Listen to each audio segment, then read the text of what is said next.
rahasia milik Jeffrey Epstein. Dan bukan sekedar rumor, dokumen ini menyeret nama-nama besar, mulai dari Presiden Amerika Serikat Donald Trump hingga temuan mengejutkan terkait benda suci umat Islam. Dalam rilis terbaru sebanyak 3 juta halaman, nama Donald Trump muncul ribuan kali, meski sebagian besar berisi korespondensi email seputar kebijakan politik dan gosip keluarga. Terdapat pula laporan khusus ke FBI terkait dengan dugaan pelanggaran di masa lalu. Menanggapi hal ini, Trump membantah dan menyebutnya sebagai upaya pembunuhan karakter dan serangan politik. Selama ini Epstein, yang juga agen Zionis Mossad, diketahui terlibat dalam perdagangan anak dan berbagai kejahatan eksploitasi seksual termasuk pedofilia yang juga melibatkan tokoh dunia termasuk mantan Perdana Menteri Zionis Ehud Barak. Sejumlah pihak termasuk IRGC menilai kasus dugaan bunuh diri Epstein adalah sandiwara belaka dan Epstein diam-diam dibawa oleh Mossad ke zona aman Zionis Israel. Sementara itu tidak hanya tokoh politik, dokumen ini juga mengungkap fakta yang menggegerkan dunia Islam. Terdapat korespondensi mengenai pengiriman 3 potong kain kiswah Ka'bah ke Amerika Serikat melalui maskapai British Airways. Kain suci tersebut diduga menjadi objek transaksi ilegal oleh jaringan Epstein.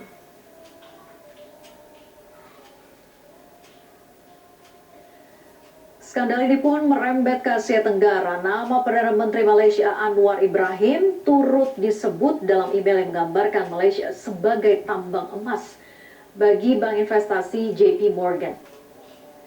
Email tersebut menjelaskan potensi ekonomi Malaysia yang menjadi incaran para bankir kelas atas di lingkaran Jeffrey Epstein.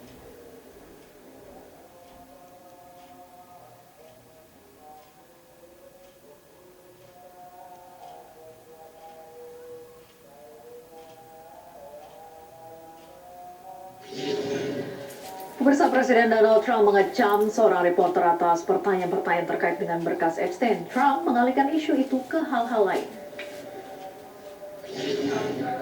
Dalam konferensi pers bersama wartawan di ruang oval Gedung Putih, Washington DC pada 3 Februari, seorang reporter dari CNN, Caitlin Collins, ini bertanya kepada Trump tentang berkas Epstein yang melibatkan Menteri Perdagangan Howard Lutnick dan CEO SpaceX Elon Musk. Trump dengan cepat menepis pertanyaan itu dan menolak untuk menjawabnya. Namun Trump berkata kedua orang yang disebut itu akan baik-baik saja. Ketika wartawan itu kembali mendesak Trump untuk menjawab terkait korban-korban di dalam berkas Epstein, Trump bahkan langsung mengoloknya dan menyebutnya sebagai wartawan terburuk. But on the Epstein files, you talked about Democrats who were in there. Elon Musk was also in there, and so was your Commerce Secretary Howard Lutnick and correspondence that he had with him. Did you read those new files that were published by the Department of Justice? I have a lot of things I'm doing, and a lot of things I'm doing. I don't know. You mentioned 2 names. I'm sure they're fine. I'm sure they're fine. Otherwise, it would have been major headlines. A lot of women who are survivors of Epstein's are unhappy with those redactions that came out. Some of them, entire witness interviews are totally blacked out. Do you think that they should be more transparent? The fact that they thought they released too much, and I heard that, and you tell me something else. No, I think it's really time for the country to get onto something else. Really, now that nothing came out about me, other than there was a conspiracy against me, literally, by Epstein and other people. But I think it's time now for the country to maybe get onto something else, What would you say to people like who feel that it's got healthcare, injustice, Mr. President? something that people care about. You know, what did you say? Go ahead. What would you say to the survivors who feel that they've got You are the worst reporter. No wonder CNN has no ratings because of people like you. You know, she's a young woman. I don't think I've ever seen you smile. I've known you for 10 years. I don't think I've ever seen a smile on your face. I'm asking you about survivors of Jeffrey Epstein. You know why you're not smiling? Because you know you're not telling the truth. And you're a very dishonest organization, and they should be ashamed of you. Okay.